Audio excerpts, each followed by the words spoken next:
वो डरते हैं कि जिस दिन हमारा डर खत्म हो गया उस दिन क्या होगा।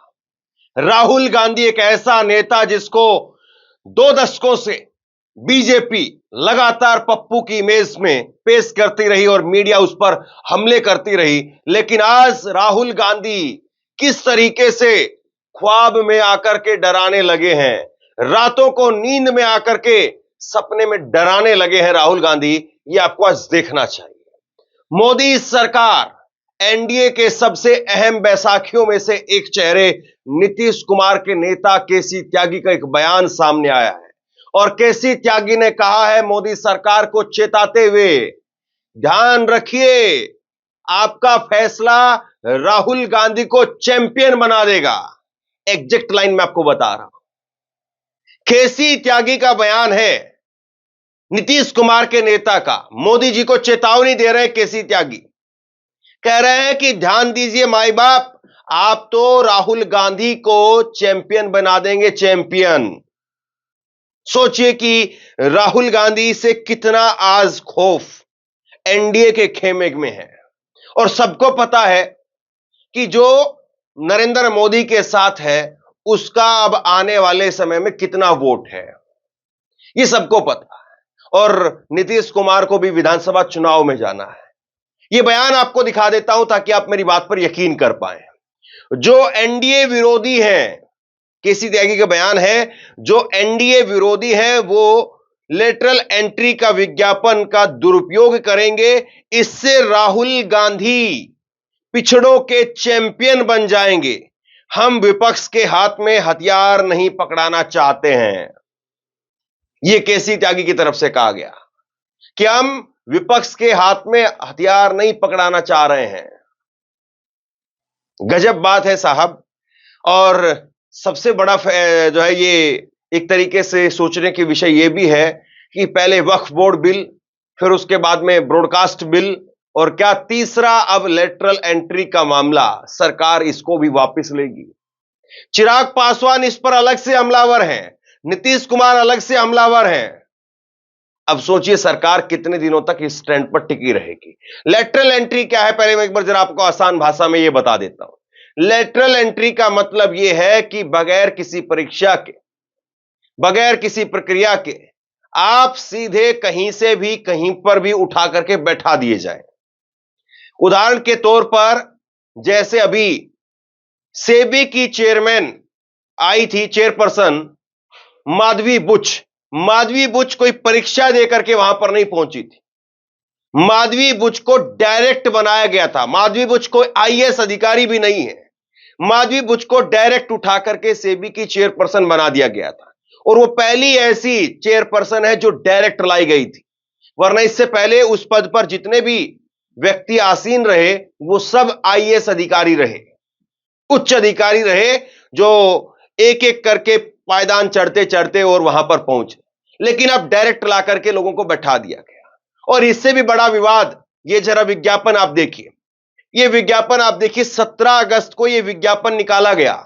ये विज्ञापन निकाला गया 45 पदों के लिए, और इन 45 पदों में एक भी एससी, एसटी, ओबीसी के लिए रिजर्वेशन नहीं था। तो अब सरकार के जो सहयोगी हैं उनको इस बात का डर सता रहा है कि देश में दलितों, पिछड़ों की राजनीति इस वक्त चरम पर है और ऐसे में राहुल गांधी उस राजनीति की धुरी बन गए हैं। और अगर सरकार राहुल गांधी को एक और हथियार दे देती है तो राहुल गांधी चैंपियन बन जाएंगे। वैसे राहुल गांधी चैंपियन बन चुके हैं या चैंपियन बनने की प्रक्रिया में है, यह भाजपा अच्छे तरीके से बता सकती है। भाजपा 400 से सीधे 240 पर आ गई है। खैर, सबसे बड़ी बात यह है कि बीजेपी इस पर अपना पीछा छुड़वाने की कोशिश कर रही है। बीजेपी की तरफ से कहा जा रहा है कि ये लेटरल एंट्री हम नहीं लेकर के आए थे, ये लेटरल एंट्री तो नरेंद्र मोदी सरकार से पहले मनमोहन सरकार के अंदर ही इसकी सिफारिश आ गई थी। लेकिन सबसे बड़ी बात यह है, जो लोग लगातार ये रोना रोते रहे हैं कि कांग्रेस ने 70 साल में क्या किया, 70 साल में क्या किया, 70 साल में क्या किया, वो कांग्रेस के तमाम सारे सवालों को पूछते रहते हैं, लेकिन अपनी सुविधा के अनुसार इस लेटरल एंट्री को कांग्रेस की बता रहे हैं। लेकिन इसके पीछे भी सच्चाई है। इसके पीछे सच्चाई यह है कि कांग्रेस ने सिफारिशें कांग्रेस के सरकार के समय पर जरूर आई थी, लेकिन कांग्रेस के समय पर एक भी भर्ती नहीं हुई थी। भर्ती इस सरकार के अंदर हुई। तो सिलसिलेवार तरीके से जरा समझते हैं कि किस तरीके से यह बयान अब सरकार के लिए भारी पड़ने वाला है। जेडीयू प्रवक्ता केसी त्यागी ने इंडियन एक्सप्रेस से कहा कि सरकार का यह आदेश उनके लिए चिंता का विषय है। उन्होंने कहा कि वो शुरू से ही सरकार से कोटा भरने की मांग कर रहे हैं। त्यागी ने कहा कि वो राम मनोहर लोहिया के अनुयायी हैं।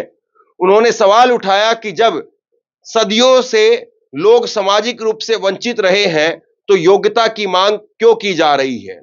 सबसे बड़ी बात यह है कि चाहे केसी त्यागी हो चाहे चिराग पासवान हो, ये कह रहे हैं कि प्राइवेट सेक्टर में तो पहले ही रिजर्वेशन खत्म कर दिया गया है, और अगर सरकारी पदों पर और जो बड़े पद हैं, बड़े मलाईदार पद हैं, अगर उन पर आप सीधे उठा करके बैठा देंगे किसी को भी, तो फिर हमारे लोगों को आरक्षण तो अपने आप ही खत्म हो जाएगा, आरक्षण का लाभ तो मिले ही नहीं पाएगा। और क्या फिर लोग जो है वो आरक्षण का लाभ सिर्फ 4th ग्रेड की जो नौकरियां हैं उनमें ले, मतलब चपरासी बनना है, सीवर की सफाई करने के लिए सफाई कर्मचारियों की आवश्यकता है सीवर में उतरने के लिए, तो वहां पर आरक्षण का लाभ, और बाकी बड़े पदों पर आप लेटरल एंट्री के जरिए भर देंगे। विपक्ष के लिए हथियार बन जाएगा। ये केसी त्यागी ने आगे कहा कि विपक्ष के लिए हथियार बन जाएगा। त्यागी ने इस बात की भी चिंता जताई कि केंद्र सरकार ने विपक्ष को एक मुद्दा थमा दिया है। उन्होंने कहा कि एनडीए का विरोध करने वाले लोग इसका इस्तेमाल करेंगे। राहुल गांधी सामाजिक रूप से वंचितों के हिमायती बन जाएंगे। हिमायती, चैंपियन, मसीहा, ये शब्द याद रखिए। उन्होंने कहा कि विपक्ष के हाथ में ऐसा हथियार नहीं देना चाहिए। यह केसी त्यागी का बड़ा बयान है। और केसी त्यागी नीतीश कुमार के एक तरीके से माउथपीस कहे जाते हैं। जो नीतीश कुमार के मन, दिमाग, मस्तिष्क में चल रहा होता है, केसी त्यागी उसको आकर के बोल देते हैं। चिराग पासवान भी इस पे पूरी तरीके से मोर्चा खोले हुए हैं। किसी भी सरकारी नियुक्ति में आरक्षण का प्रावधान होना चाहिए, इसमें कोई शक नहीं है कि निजी क्षेत्र में कोई आरक्षण नहीं है, और अगर इसे सरकारी पदों पर भी लागू किया जाता है तो 18 अगस्त को मुझे यह जानकारी मिली है, मेरे लिए चिंता का विषय है। पासवान ने कहा कि सरकार के सदस्य के तौर पर उनके पास में इस मुद्दे को उठाने का मंच है और वो ऐसा करेंगे। केंद्रीय मंत्री ने यह भी कहा कि जहां तक उनकी पार्टी का सवाल है, वो इसे बिल्कुल सपोर्ट नहीं करते हैं। उनकी पार्टी ने कहा है कि वो केंद्र सरकार से इसे वापस लेने का आग्रह करेंगे।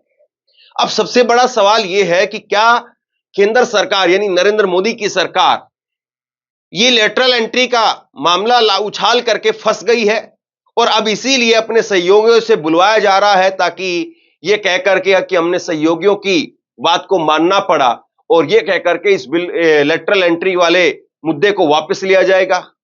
सबसे बड़ा सवाल यह है कि सरकार क्या बगैर सोच के, बगैर विचार के, बगैर चिंतन के अपने आप सब कुछ कर रही है। और केसी त्यागी और चिराग पासवान को यह साफ करना चाहिए कि सरकार का वो हिस्सा तो जरूर है, लेकिन सरकार उनकी सुनती कितनी है, क्योंकि जो नाराजगियां जो जता रहे हैं, क्या इससे पहले भी उनसे कोई इस बारे में सलाह मशवरा किया गया?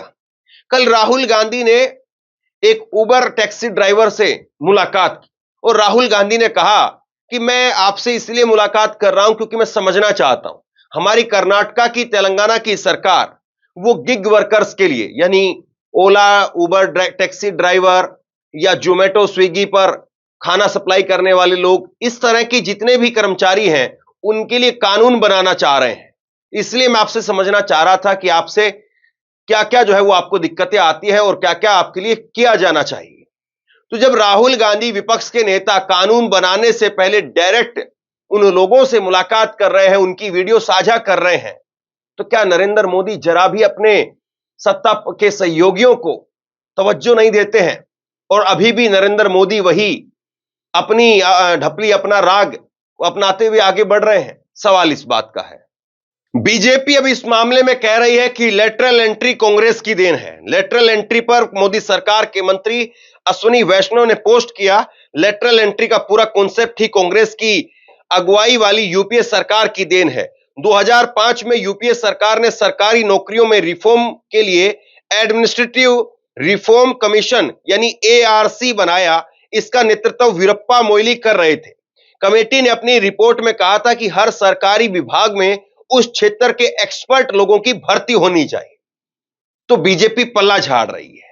बीजेपी कह रही कि साहब हमारा है ही नहीं, ये तो उन लोगों का है, ये तो उनका विचार था, हमने केवल इसको आगे लाने का काम किया है। बीजेपी कह रही है तो कांग्रेस लाना चाहती थी, अब इसको पारदर्शी तरीके से हम खुद ले आए तो कांग्रेस को क्यों पेट में दर्द हो रहा है। लेकिन सच्चाई नहीं बताई जा रही, यह आधा सच बताया जा रहा है। कांग्रेस इसको लाना चाहती थी, कांग्रेस के समय पर सिफारिशें जरूर आई, लेकिन कांग्रेस के समय पर जब सिफारिशें आई तो कांग्रेस को लगा कि ये पूरा ठीक नहीं है, इसलिए इसको होल्ड कर दिया गया था और एक भी भर्ती उस वक्त में नहीं हुई थी। देखिए आप, क्या लेटरल एंट्री की शुरुआत कांग्रेस सरकार में हुई? एक इंटरव्यू के दौरान कांग्रेस प्रवक्ता शक्ति सिंह गोहिल का कहना है कि 2005 में नौकरियों में रिफॉर्म के लिए एआरसी बनाई गई। इस कमेटी ने अपना सुझाव भी दिया, लेकिन यूपीए सरकार ने लेटरल एंट्री के जरिए एक भी भर्ती नहीं की।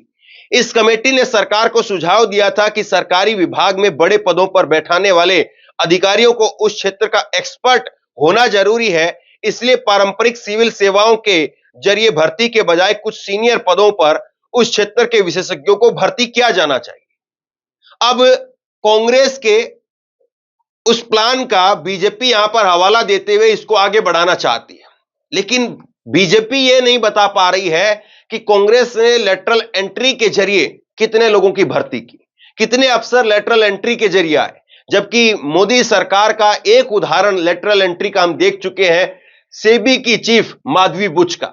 माधवी बुच वो इस सेक्टर में एक्सपर्ट जरूर थी, लेकिन वो आईएएस अधिकारी नहीं है, गैर आईएएस अधिकारी हैं जिनको सेबी की चीफ बनाया गया। और आप देखिए कि उसका नतीजा क्या हुआ। उसका यह नतीजा ये हुआ कि वो पैसा भी अपना अडानी के अंदर लगा रही थी और अडानी की जांच भी कर रही थी। व्यापारी आदमी व्यापार करेगा, व्यापारी आदमी कभी भी अपने व्यापारिक हितों से समझौता नहीं करेगा। व्यापारी आदमी हर जगह व्यापार देखता है और इसीलिए कहा गया है कि व्यापारी शासक की तरीके से नहीं होना चाहिए, और अगर व्यापारी शासक बन गया तो वो हर चीज में व्यापार करे। आपने माधवी बुच को बैठा जरूर दिया, लेकिन माधवी बुच जिनका आपको इस्तीफा ले लेना चाहिए था, आप उसी प्रकार के कई और माधवी बुच को लाना चाहते हैं। और एक माधवी बुच जब आपकी इतनी फेल हो गई है, एक माधवी बुच की ट्रेन जब आपकी पटरी से डिरेल हो चुकी है, अश्वनी वैष्णव जिनका नाम खुद इस वक्त में बदनाम है ट्रेन डिरेल होने के मामले में, क्यों बेकार में उनको सामने ला करके सरकार इस प्रकार के तर्क दिलवा रही है। और ये इसीलिए सरकार के जो सहयोगी हैं उनको बेचैन कर रहे हैं। सरकार के सहयोगी परेशान हैं कि इस मामले के अंदर राहुल गांधी हीरो बन जाएंगे। अब राहुल गांधी के कुछ बयान आपको दिखाता हूं। राहुल गांधी इस मामले पर सरकार के खिलाफ लगातार मोर्चा खोले हुए हैं और सरकार को लगातार कह रहे हैं कि आप राष्ट्रीय स्वयंसेवक संघ यानी आरएसएस के लोगों को लेटरल एंट्री के जरिए उच्च पदों पर बैठाना चाहते हैं। यानी अभी तक तो आरोप यह था कि आरएसएस ने अपने लोग हर संस्थाओं में डाल दिए हैं, आरएसएस के प्रोफेसर भर्ती किए जा रहे हैं, आरएसएस के अधिकारी लाए जा रहे हैं, या जिनका बैकग्राउंड में आरएसएस का कोई ना कोई योगदान रहा है या आरएसएस से कभी जुड़े रहे हैं, उनको प्रमोशन दिया जा रहा है। लेकिन अब अगर लेटरल एंट्री के जरिए डायरेक्ट आरएसएस के लोगों को बैठा दिया जाएगा तो फिर देश का ताना बाना ही अपने आप में बिखर जाएगा। राहुल ये कह रहे हैं लेटरल एंट्री दलितों, ओबीसी और आदिवासियों पर हमला है। भाजपा का राम राज का विकृत संस्करण संविधान को नष्ट करना और बहुजनों से आरक्षण छीनना चाहता है। तो राहुल गांधी सीधे तौर पर इस मुद्दे को लेकर के भाजपा के कथित राम राज को पर्दाफाश कर रहे हैं। राहुल गांधी कह रहे हैं कि भाजपा का राम राज का विकृत संस्करण है। सोचिए कितना बड़ा शब्द राहुल गांधी ने यहां पर इस्तेमाल किया है। क्या आप कल्पना कर सकते थे कि राहुल गांधी भाजपा का राम राज का विकृत संस्करण ये लाइन इस्तेमाल कर सकते हैं? लेकिन जब आप 240 पर उनको धकेल करके ले आए हैं और जब आपको लग रहा है कि लोग आपकी बातों को सुन रहे हैं, पिछड़े, दलित, आदिवासी, अल्पसंख्यक वो लगातार आपकी बात को सुन रहे हैं, तो आपको ताकत मिलने लगती है और आप ऐसे भारी भरकम शब्द भी इस्तेमाल करने से पीछे नहीं हटते हैं। राहुल ने कहा कि नरेंद्र मोदी संघ लोक सेवा आयोग की जगह राष्ट्रीय स्वयंसेवक संघ के जरिए लोक सेवकों की भर्ती कर संविधान पर हमला कर रहे हैं। केंद्र सरकार के विभिन्न मंत्रालयों में महत्वपूर्ण पदों पर लेटरल एंट्री के जरिए भर्ती कर खुलेआम एससी, एसटी और ओबीसी के आरक्षण को छीना जा रहा है। मैंने हमेशा कहा है कि टॉप ब्यूरोक्रेसी समेत देश के शीर्ष पदों पर वंचितों का प्रतिनिधित्व नहीं है। उसे सुधारने की बजाय लेटरल एंट्री द्वारा शीर्ष पदों से उन्हें दूर किया जा रहा है। यह यूपीएससी की तैयारी कर रहे प्रतिभाशाली युवाओं के हक पर डाका है। वंचितों के आरक्षण समेत सामाजिक न्याय की परिकल्पना पर चोट है। चंद कॉर्पोरेट प्रतिनिधि निर्णायक सरकारी पदों पर बैठकर क्या कारनामे करेंगे, इसका ज्वलंत उदाहरण सेबी है, जहां निजी क्षेत्र से आने वाले को पहली बार चेयरपर्सन बनाया गया। प्रशासनिक ढांचे और सामाजिक न्याय दोनों को चोट पहुंचाने वाले इस देश विरोधी कदम का इंडिया मजबूती से विरोध करेगा। आईएएस का निजीकरण आरक्षण को खत्म करने की मोदी की गारंटी है। तो राहुल गांधी ना मोदी की गारंटी को छोड़ रहे हैं और ना उनके राम राज के विकृत संस्करण को छोड़ रहे हैं, और सीधे तौर पर कह रहे हैं कि आप आईएएस को प्राइवेट बना दे रहे हैं। मतलब कि सोच करके देखिए, कितने लोग इस देश में, करोड़ों लोग इस देश में आईएएस होने का सपना देखते हैं कि आईएएस रहेंगे तो मतलब तोप बन जाएंगे, तोप। लेकिन उस तोप को ही आप प्राइवेट में ला करके बैठा देंगे तो फिर क्या होगा? आप बताइए कि क्या वाकई मोदी सरकार का लेटरल एंट्री का फैसला सही है? क्या मोदी सरकार को लेटरल एंट्री के जरिए बाहर से डायरेक्ट लोगों को ला करके बड़े पदों पर बैठाना चाहिए? या फिर जिस प्रकार से राहुल गांधी कह रहे हैं कि यह निजीकरण किया जा रहा है आईएएस का, या सरकार के सहयोगी कह रहे हैं कि इससे तो राहुल गांधी चैंपियन बन जाएगी, क्या आपको ये सही लगता है? नीचे कमेंट बॉक्स में अपनी राय लिख करके जरूर बताइए। इस वीडियो को शेयर कीजिए, लोगों तक पहुंचाइए, और इसी तरह की तमाम खबरों के लिए ऑनलाइन न्यूज इंडिया को सब्सक्राइब कीजिए। आपका बहुत बहुत धन्यवाद।